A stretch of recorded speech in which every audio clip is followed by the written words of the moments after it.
who you are is at the heart of self-love, self-worthiness, and self-confidence. In this video, I'm going to give you some practical tools and advice on how you can go on your journey of self-discovery. Hi, I'm Vicky, and welcome to my channel. And that's what I do. I help you shine a light on who you are by helping you go on your journey of self-discovery and self-worthiness and self-transformation.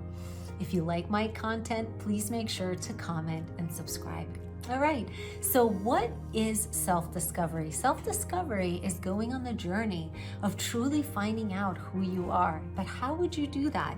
A couple of years back, I was going through a lot of self-inquiry and I was going through self-transformation where I wanted to start to understand, why was I lacking confidence? Why was I lacking self-worthiness and self-love?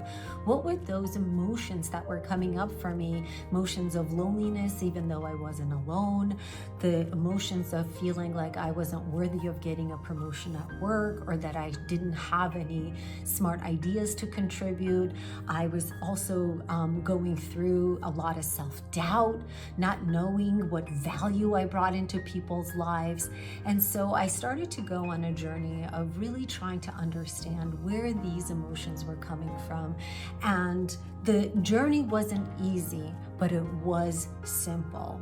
So the very first thing that I would encourage you to do is to get very comfortable with the idea of being uncomfortable. I call it get comfortable with being uncomfortable, because going on a journey of self-inquiry and self-discovery, I will be honest with you, is not always easy. It will force you to shine a light on who you are, all the negative emotions that might be coming up for you. So like for me, I was coming up with emotions of lack of self-confidence, feeling not enough, not good enough, feeling rejected. There were feelings of abandonment coming through, and I had to come to terms with the fact that a lot of it was steeped in my childhood because of the experiences that I had. My parents had gone through a divorce. It was a very difficult divorce. And there were a lot of other things that transpired in my life. So I had to get very, very honest with myself about the feelings that were coming up for me, and also where those feelings might have been stemming from. So the very first step I would advise you is to know that this is going to be a journey. It's not a destination. It's going to be an everyday quest that you will be going on. But to lay the foundation, I want you to know that you need to start getting very comfortable with being alone, with spending time alone. I know how triggering and how scary it can be to be alone. Loneliness is such a big problem, but the thing is, loneliness and being alone are not the same thing. Loneliness is a feeling, it's an emotion that is coming from some emptiness or some sort of an experience that is coming from within. You could be alone and feel completely whole and happy just being there by yourself. Loneliness is stemming due to some other emotional emotional challenge that you're going through. So start getting comfortable with being alone. When you're alone, make sure not to distract yourself with social media, with cell phones, or with anything else, but truly be there present and with yourself. You can sit down in a quiet place and just start journaling and writing out your feelings. You can go for very long walks, being alone and inquiring and asking yourself, what is that emotion that I'm feeling? Is it anxiety? Is it that I feel that I'm not good enough? Why is it that I'm afraid to raise my hand at work? Why am I afraid to ask somebody out on a date? Why do I feel like, I'm not worthy of the partner that I have, or I'm not worthy of getting a promotion at work, or I'm not worthy of, going for the dream relationship that I've always dreamt of? Be very, very, very brutally honest with yourself. What is coming up for you? Do you feel abandonment? Do you feel rejected?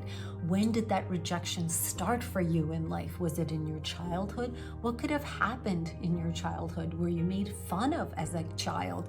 Did one of your parents leave you? Or did one of your parents work really long hours and you didn't feel their presence in your life when you were little? Did you feel like you were abandoned for some reason? So really get very comfortable about what has transpired in your life and what could be behind the emotions that are coming up for you. The other thing that I would also make sure you do is, as part of self-inquiry, ask yourself some very fundamental questions, such as, what do I truly love to do? What do I truly hate? What are the things that I'm doing in my life that just don't feel great anymore? And why am I doing them? Am I doing them because I want to be a people pleaser? Am I doing them because somebody else wants me to do them? So for example, I was taking tennis lessons because I was trying to make somebody else happy. But you know what? Tennis is just not my thing. So I quit. And I want you to get to that level of honesty with yourself. Are you doing something because you want to please somebody else? Or are you doing it because you truly love doing it? So make a list of what are the things that you genuinely love, not that society told you, not that somebody else told you, but that you genuinely love and enjoy. What are the things that you don't enjoy, and why are you continuing to do them? What do you want to experience more of in your life? What are the values in your life? How do you want to feel when you wake up? How do you want to feel throughout the day, and why are you feeling that way? And I'm going to include a list of at least 10 self-inquiry questions that you can ask of yourself as writing prompts or as journaling prompts, or when you go for a walk, to just ask yourself, how do I want to feel, and really feel into that emotion. So I highly encourage you to go on this journey of self-discovery, because once you know who you are, once you understand your value system, that's going to start feeding into your feelings of self-worthiness, self-love, confidence, knowing that you bring value to the people in your life, that you bring value in your profession, that you bring value to wherever you go and what you do in life. And so that self-inquiry, self-knowledge is going to be so critical in everything else that you're going to do, from a self-growth, self-improvement, and a self-development perspective. So make sure to comment, make sure to grab some of those writing prompts or thought generation ideas. Go on that journey of self-inquiry, and remember, this is a journey, not a destination. If you like my content, make sure to subscribe.